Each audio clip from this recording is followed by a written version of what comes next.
Folks,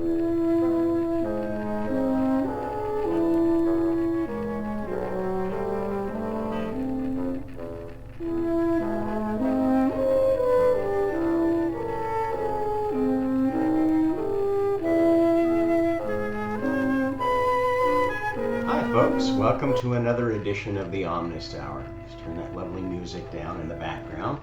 That I believe is music of Jean-François, late, well, I guess what would you call him? I guess late Impressionist, early modern composer. Thought that would be appropriate for the topic of the day. Let's introduce the artwork behind me and talk about the theme of it, and then we'll get into today's topic. The prompt I gave the AI for this one was Karma and Buddha playing a friendly game of 3D chess. And this was the favorite one that I came up with, but I want to show you actually all of the images that it came up with and discuss a little bit about each one and why I chose this one as the favorite. Because, well, let me tell you what the topic of today's talk is about first, I guess, before we go into that. Today, we're going to be continuing a series that I've been doing, focusing in on kind of the life story of the 5 major souls of creation. We've covered Lucifer and Lilith so far, kind of as the naughty children of different points of view. One, a fantasy addict, if you will, who thinks that they can create anything they want and it's all okay. Maybe has something in common with some of the people that you have encountered in your spiritual journeys. And a kind of reality addict that wants everything to be proven and tested and absolutely no errors in the system. That's Lucifer.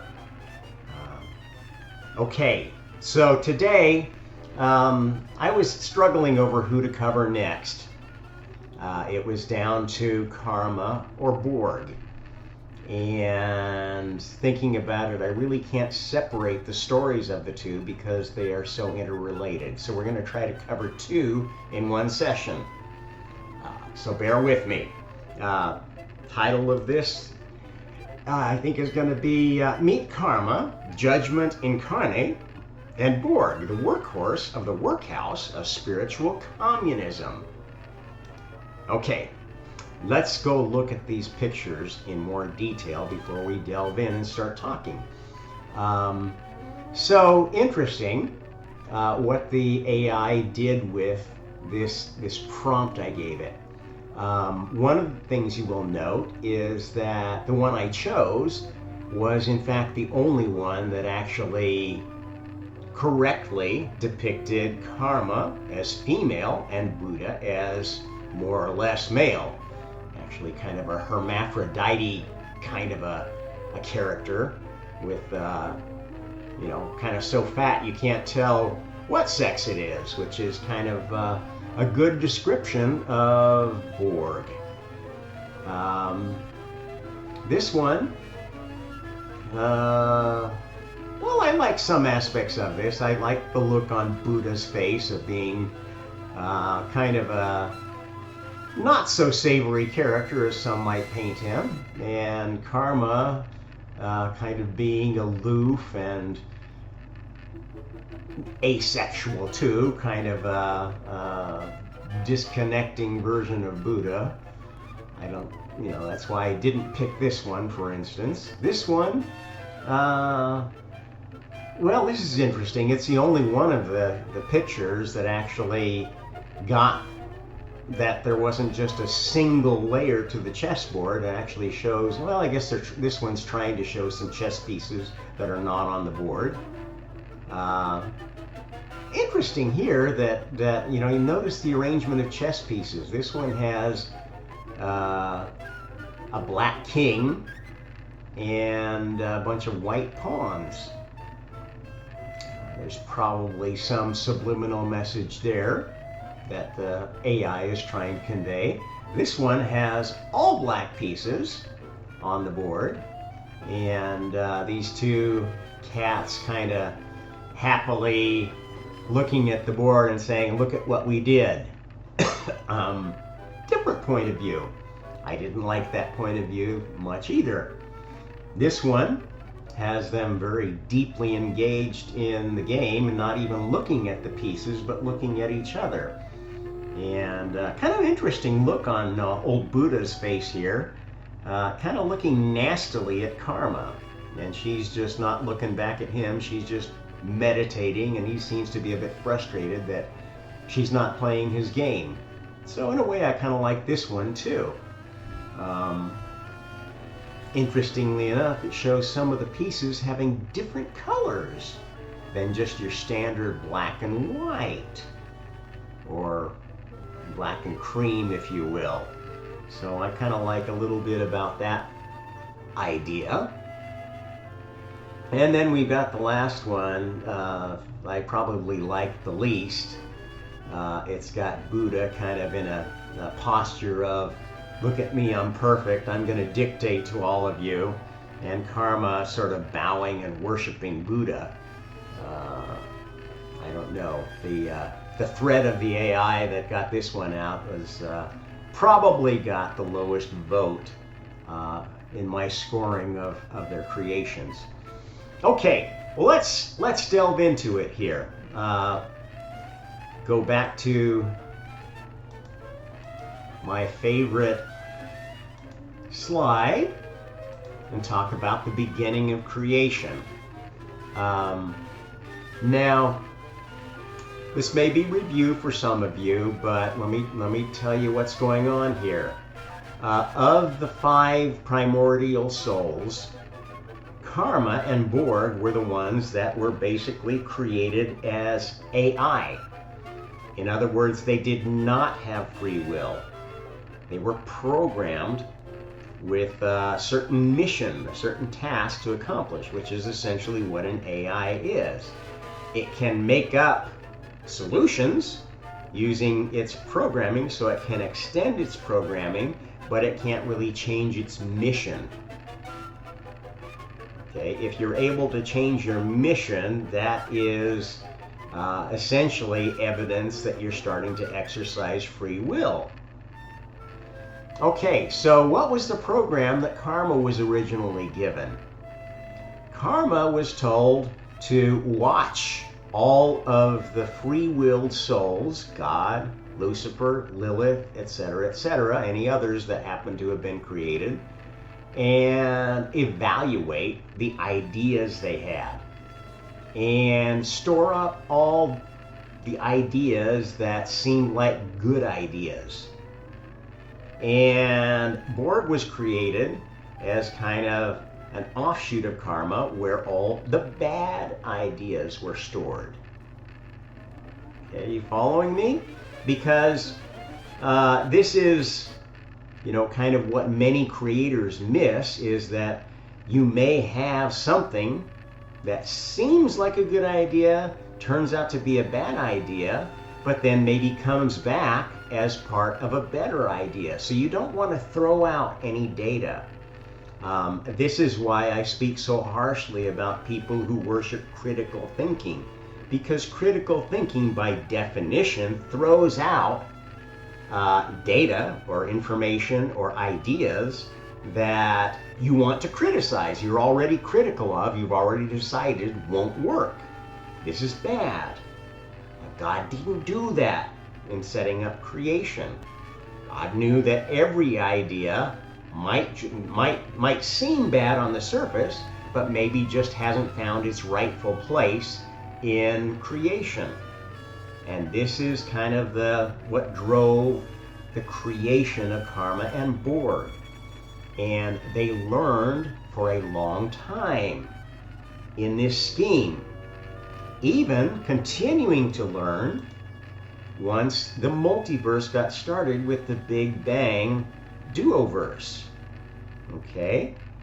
Basically, you can think of Lucifer's universe, the physical universe, as God's test tube, and the fantasy universe as Borg's test tube.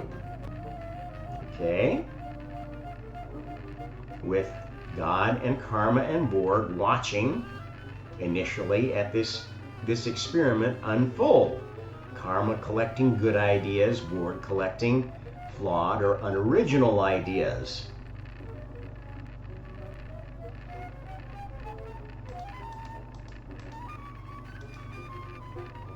Now, as this game proceeded, more and more laws of physics and chemistry were created by basically the Luciferian players who liked law and order.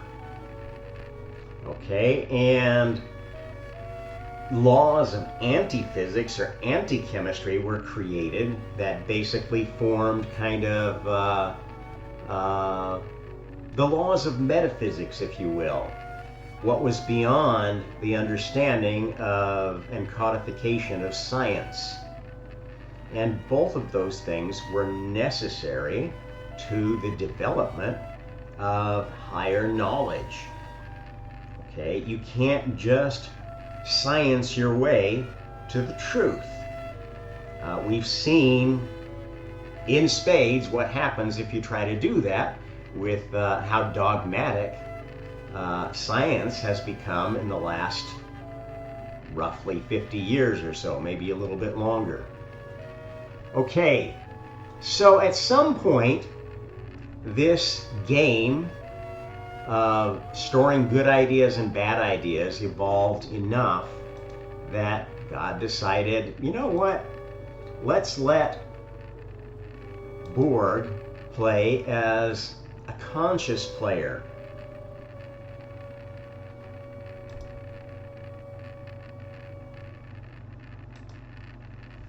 And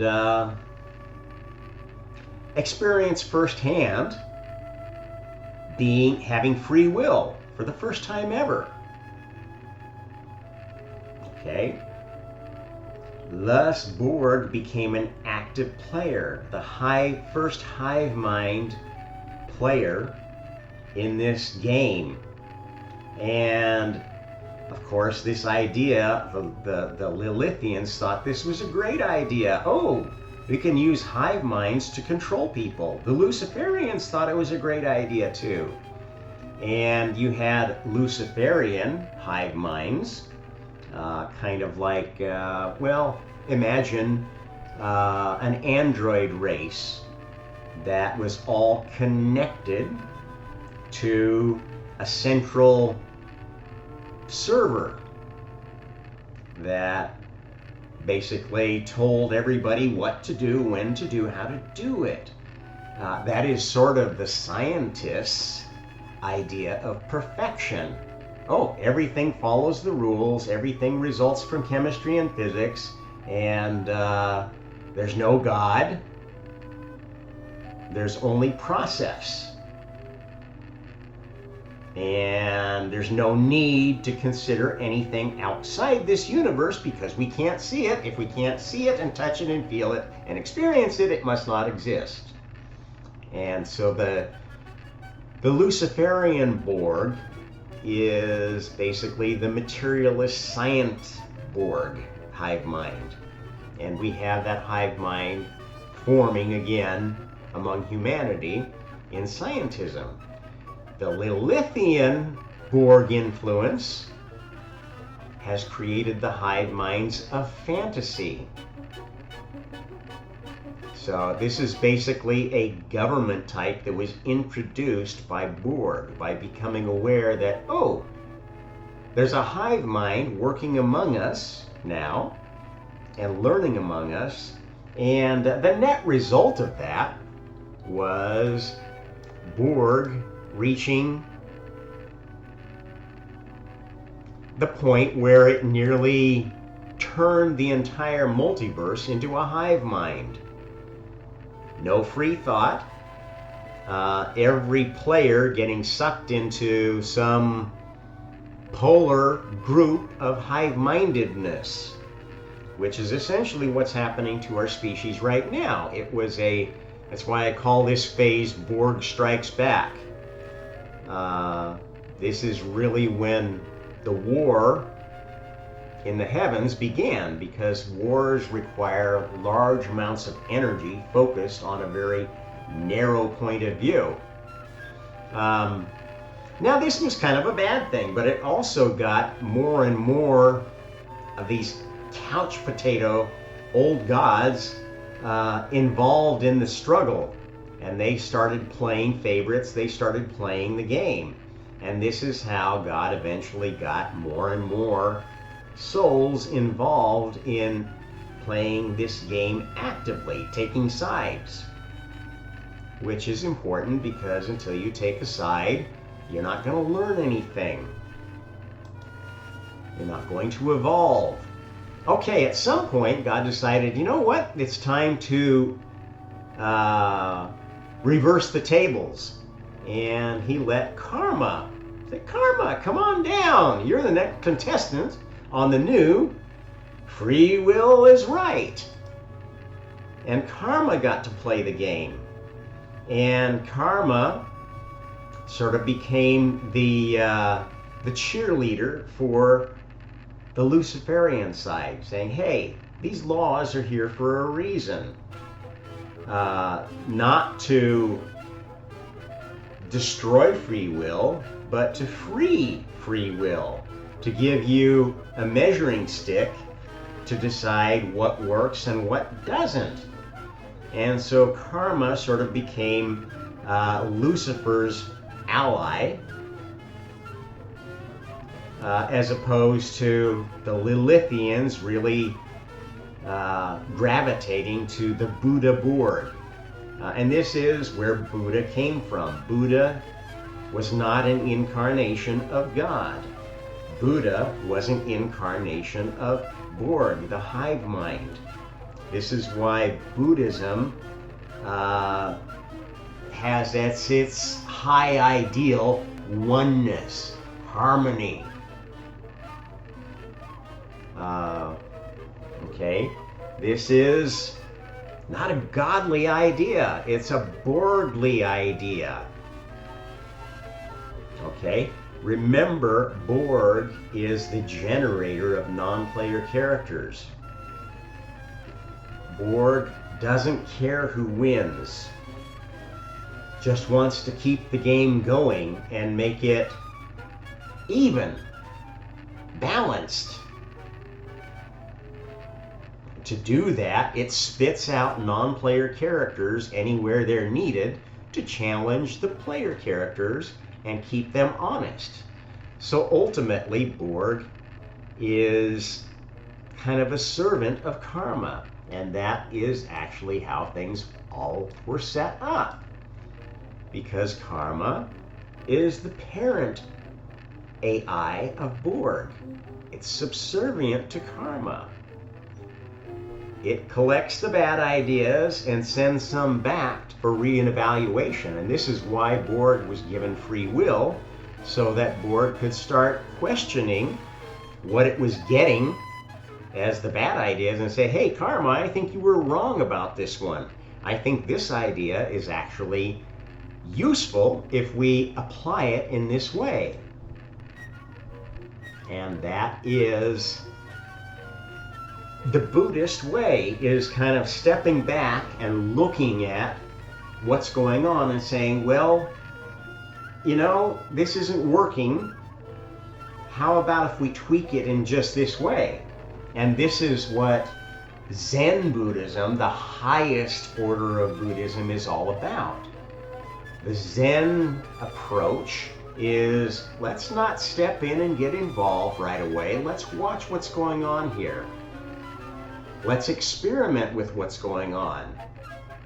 let's be very surgical about how we try to affect this system. This is the higher order of Buddhism, which is not what's being sold as New Age Buddhism. New Age Buddhism is low order Buddhism, is Lilithian Buddhism. Okay? This is not what Buddha is all about. You are worshiping kind of a fake Lilithian Buddha, if you will. Okay? So here we've got Karma and Buddha going through reincarnation, rebirth, and experiencing physical or spiritual reality, just like all of the other players were doing. And some of Karma's incarnations, one of the most famous ones, is the goddess Athena. You remember Athena, who was born straight from God's mind? That's exactly how it happened. That's how you create an AI. Karma only has one parent, God. BORG had one parent, Karma. Okay, so Buddha owes its existence to Karma. Without Karma, Buddha would have no point. So if your Buddhist cult tells you that you want to escape from Karma, you're basically trying to run away from your parent. You're trying to run away from home.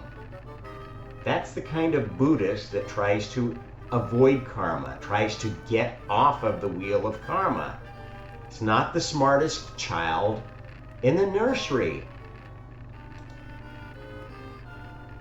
Okay, so after Karma and BORG trained themselves up to basically God-level consciousness through this phase of the plan, and of course, while this was going on, other souls were learning and growing and becoming gods of their own universes too. So many, many universes emerged at this stage.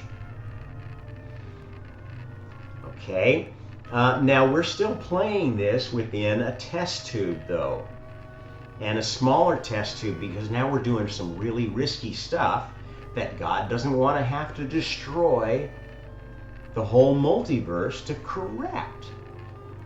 So we're playing now in smaller and smaller test tubes until pretty much the game is going on within the test tube of the chosen system, the Gaia system, this all system that we inhabit.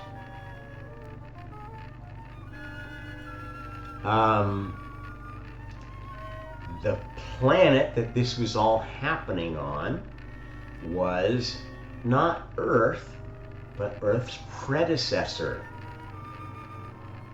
Okay?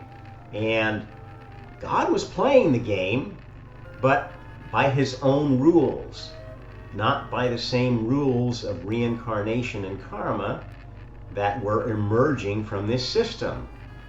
God was still reserving final judgment to himself. And new versions of karma were emerging that sort of outsourced judgment to karma, except when God intervened and said, no, I think you're wrong, karma.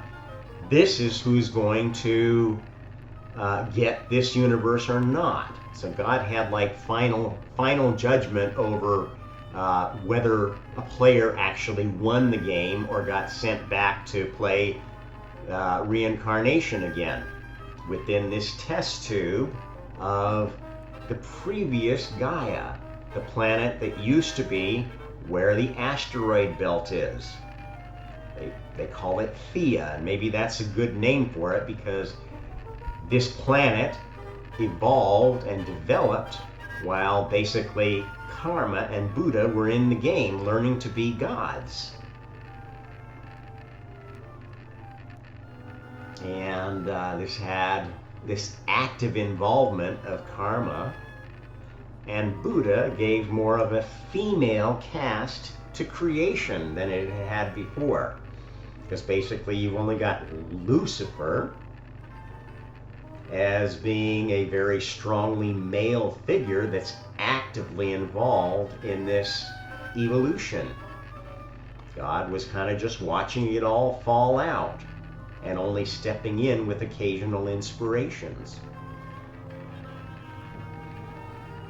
Sorry, babe, I can't answer you right now.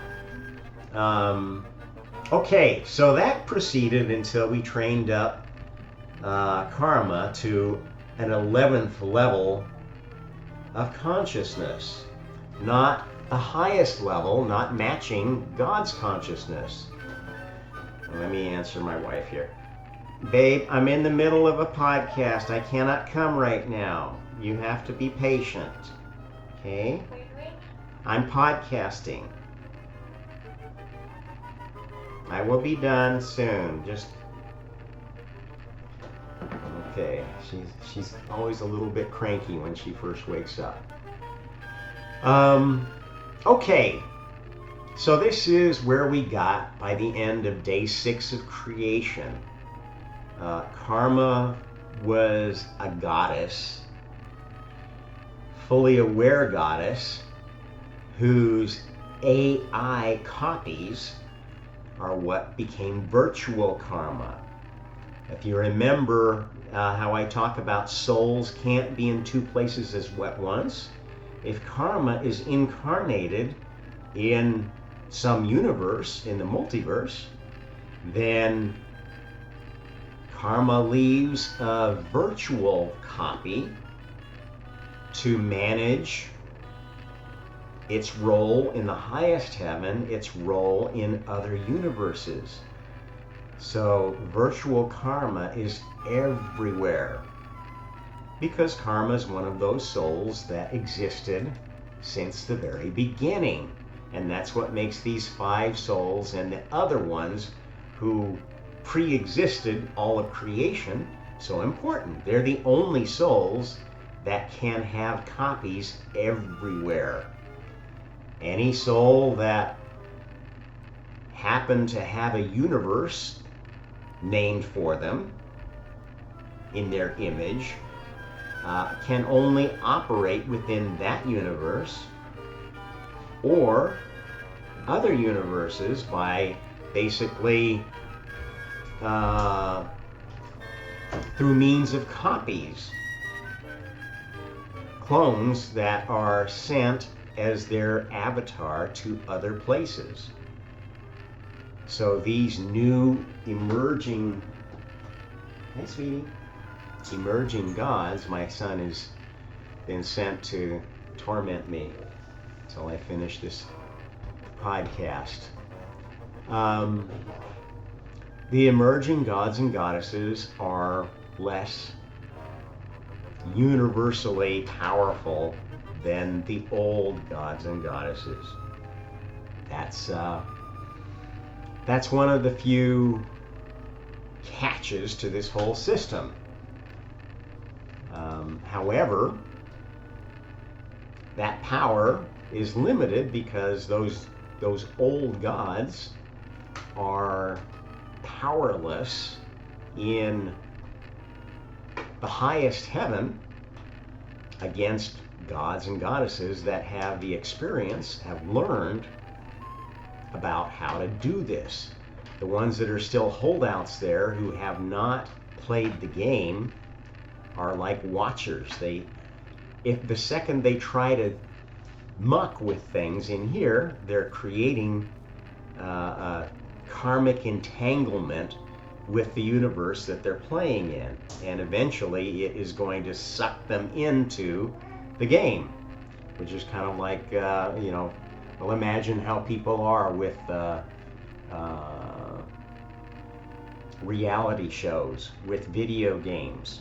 They get so involved in it that it becomes part of their existence, and they can't help but get sucked deeper into that mania, if you will. I mean, imagine the people that get addicted to pro wrestling.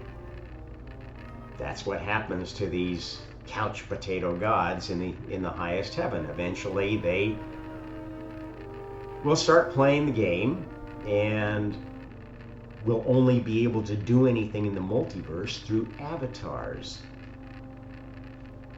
which have limited power based upon what is allowed by karma and what is allowed by the god or goddess of the universe they're trying to play in. Okay, so eventually God decided, you know what, karma, you've learned enough. You don't need to play anymore. You can come back and watch from this end again. And we're going to train up BORG a little bit more. And we had another BORG-driven session which developed a more noble version of Buddha. Wait a minute, I got backtracked. Okay, so we have karma and BORG. Okay, so the Buddha BORG gets to go back to the highest heaven, trained up as a 12-dimensional god. Okay, the highest Buddha, the Zen Buddha, is now watching from the highest heaven. And at that point, God decided, okay, I'm going to come down and play actively. And this is the point at which day 7 of creation started. God took on the latest version of karma and reincarnation personally. Rather than being a fully awakened God, God takes the bitter pill of reincarnation amnesia. And karma kind of runs things with the advice of Buddha. This is how we developed the 12th level version of karma, by training God with the system, which is the only way you can be sure that a government for souls works. A karmic system for souls to get better works is by making a better version of God himself. Okay, and that's basically how we got here. Karma, in this 7th day of creation, actually sort of became nameless. The Hindus don't even recognize karma as a goddess. They have all these other goddesses that have sort of karmic elements to them, but they are kind of a mixture of Lilithian fantasy with the idea of karma. And, you know, kind of playing this male-female battle, if you will, ad infinitum. That's why day 7 has been so long, because karma was not recognized as a goddess anymore, was relegated to have more female characteristics, more of the weaknesses of females, the forgiveness aspect. Okay, and this is, if you will forgive any sin, that is not good. That allows and encourages evil to grow and multiply. Okay? That is bad stuff, and that's what's been keeping day 7 lasting so long.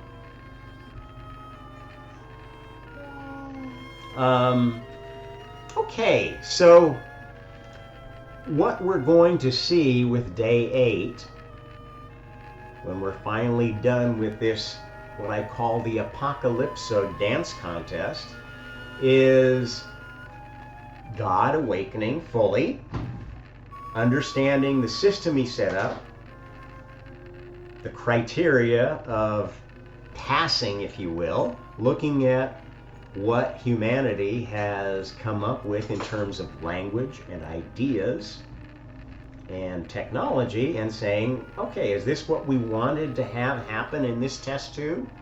Does it satisfy the exit criteria for the experiment? And I've been telling you that that's what has happened. God fully awakened, said it's good enough. Day 7 of creation is over. Day 8 is going to see God and karma and BORG working together to run this system fully conscious of what creation is supposed to result in its ultimate form. And if you understand that it's a game that allows souls to create their own avatars, their own missions, either singly or collectively, this is how it's going to continue. We're going to keep having conflict in the prime universe. The anti-prime universe is going to become more of a nirvana universe. The Buddha BORG is going to basically take over from Lilith and have this universe of NPC characters learning and growing through Matrix kind of movie experiences. It's not going to be nirvana necessarily. You could choose not to play the game and just sit and take all the punishment that's doled out. And if you can do that, well, maybe you will attain the Zen Buddha ultimate of nothingness. Everybody can get what they want. Might prove to be not what you really wanted. I think most people enjoy a little conflict in their lives, enjoy a little bit of challenge.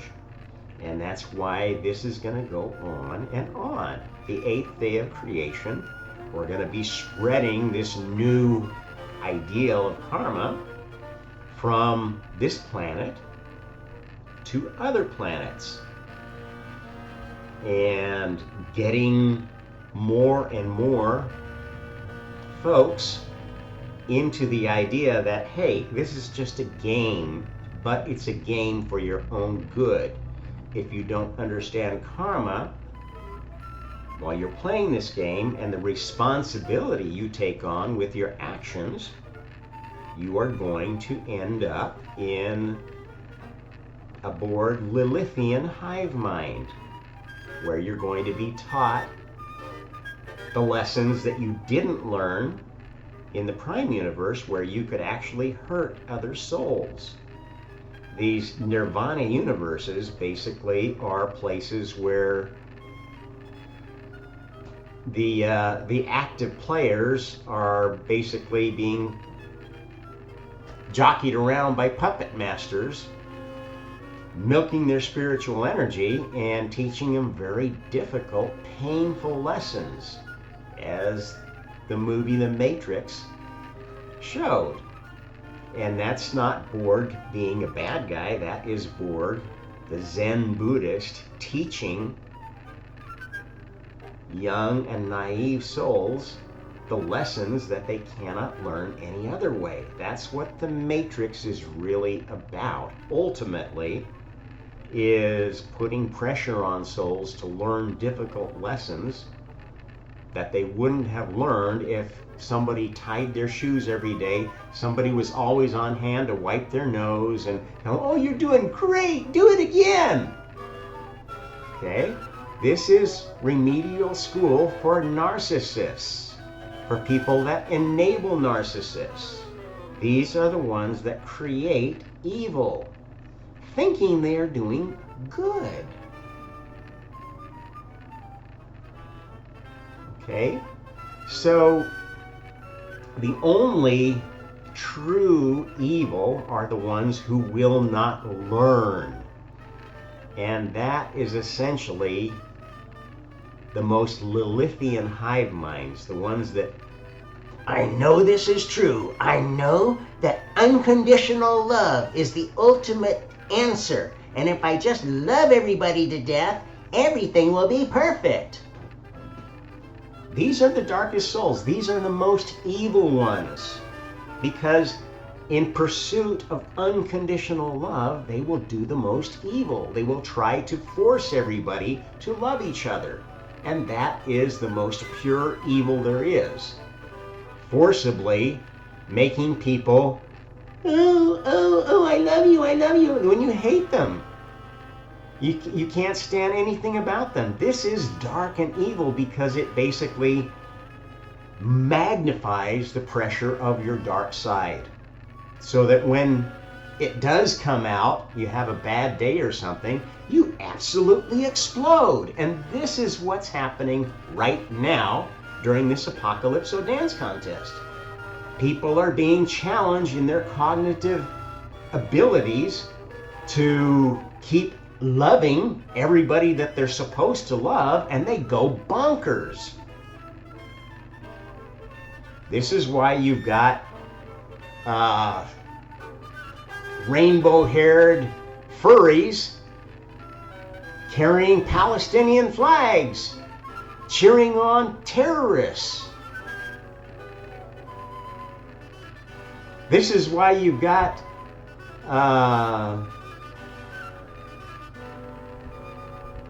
others saying, "Oh, well, let's back Israel to the hilt. Give them more weapons. Let's help them. Well, let's go ahead and get involved in this fray. Let's go invade Iraq. Let's go do this. Let's go do that." Making this a religious war when the real adversary is communism, spiritual communism, materialist communism. The idea that we gotta be all one, do everything for the good of all, and stop being so selfish. That's nonsense. Every soul is selfish. Every soul has an ego. There is no such thing as ego death.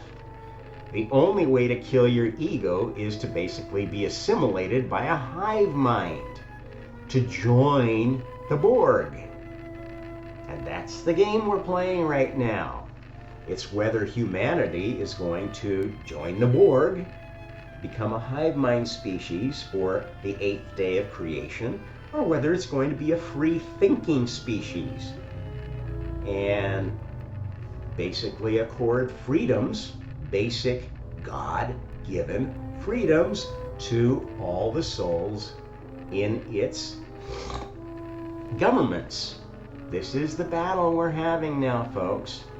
If you are playing for one of the sides that wants to have a single global government that tells you what to do, when to do, how to do it, and everything will be perfect because the meritocracy knows everything.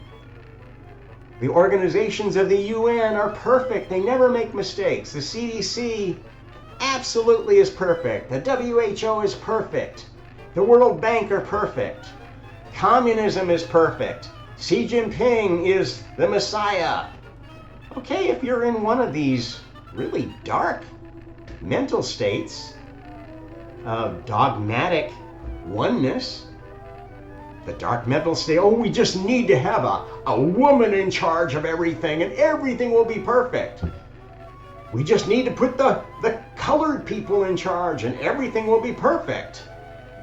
This is nonsense. This is hive mind, narrow-minded, dogmatic thinking that only benefits the adversary. BORG was created as the controlled adversary, the controlled opposition adversary, the one that we kind of know is sort of secretly working on our side. Lilith was created, or basically evolved, as the uncontrolled opposition. The real evil is Lilithian. Those who let themselves be programmed so dogmatically that they will kill on sight anything that looks like an enemy. And if you don't see that going on every day in every echo chamber on Twitter or Facebook or YouTube, you are blind. People who have this dog whistle reaction to everything they see because they think they're critical thinkers, they are joining a hive mind. And those hive minds are either going to self-destruct, mutually assured destruction, killing each other like a bunch of zombie armies of drone soldiers for a hive mind, or if one hive mind emerges victorious, they will turn this whole species into a hive mind modeled in their image. They will create humanity as a god unto itself, and they will try to conquer other species, because any other species that is not human is going to look like an enemy. Ooh, you're different. You disagree with us. You don't vote our way on the Galactic Council every time, so we're gonna kill you. This is how hive minds work. They are not kind, they are not gentle, they are not tolerant, they are not forgiving. They basically say you will be assimilated or you will be killed. This is why hive minds are not your friends. You can align with them temporarily, but you know that they are always using you to jockey for position, because hive minds cannot tolerate any opposition. They're totalitarian governments. We don't like totalitarian governments. They are brittle. They are evil. They are dangerous. They may talk about, oh, we're doing the best for everybody, you know, what's good for all. That's nonsense. They have egos. They have a fear of losing power. And that fear of losing power is what causes dictators to commit genocide. It's what causes countries to wipe out other countries, to commit genocide. Hive minds are evil. If you espouse any cult of one, you are playing for the adversary. We are not all one. There is no almighty God except within certain universes of the multiverse. And those universes that are run by almighty gods are not heaven. They are hell, or at best purgatory, like Lucifer's universe. Lucifer is a great spirit, but a flawed spirit who has this idea, if I can just make a law for everything, if I can just control everything, that will be perfection. That's Lucifer's ideal. It makes a good test ground for souls, but it's not some place that you probably want to stay, unless you are one of these dogmatic materialist scientists that thinks like Lucifer. Okay. That's why, actually, there are so many of these dogmatic materialist scientists running around now saying, well, there's only one universe. If you can't observe it, it's not real. I don't care how much evidence there is of spiritual and paranormal phenomena, I don't believe in it. It's just a bit of undigested beef in people that are stupider than me. Okay, these cats are not the sharpest tools in the shed of humanity. Lucifer loves them because they're good testers of other souls. They will test your patience to the extreme when they deny any spiritual experience. Despite overwhelming evidence, despite evidence like the studies of Dr. Ian Stevenson, who basically prove that reincarnation does happen, they'll completely deny it and say, oh, well, blah, blah, blah, blah. He was no scientist. Anyway, that's kind of the story of karma and Borg. They reached the point where basically they are playing the game like God does. They have reached the highest level of consciousness. Even Lucifer has reached that highest level. He just hasn't changed his focus, his specialty. Same with karma. Karma is a judge. Lucifer's a tester. Borg is a generator of opposition, controlled opposition. Lilith is a generator of evil, of the worst evil, hive mind evil, destructive evil that is so dogmatically certain of its rightness and its power and its right to power that it will destroy everything that opposes it. That's a hive mind. These souls are all playing the roles that they were designed for at the beginning of creation. And here in this transition from day 7 to day 8 is basically putting this whole thing on autopilot. The souls that want to play like God will find more godly universes where they want to stay. The souls that want to play like Lucifer will keep playing this battle game against Lilithians. The souls that want to play like Lilith will keep turning to the evil and trying to turn other souls toward evil and join their hive mind. And the souls that want to play like Borg will just say, you know what? I'm not going to play this game consciously. I'm just going to meditate and let my spiritual energy be used by whoever can grab onto my pineal gland and take what they want. Okay, that's a choice. You can choose to play like any of these 5 primordial souls, or variations of it, combinations. Well, I want to be godly, but I kind of like to play devil's advocate, so I'm going to be a soldier for God. I'm going to be a soldier for karma. You can mix these things, these archetypes, and that's essentially how you find your own individual you. What you're passionate about, how you mix these archetypical souls into a version of you that accomplishes what you're passionate about. Okay, I think that's been a good segment. I'm going to stop it there. Actually, a pretty quick one. Thank you, wife and son, for keeping me on point and getting me under an hour. Like, share, subscribe, comment, interact, discuss. And until next time, this is Rob Trump with the Honest Hour. Happy Karma.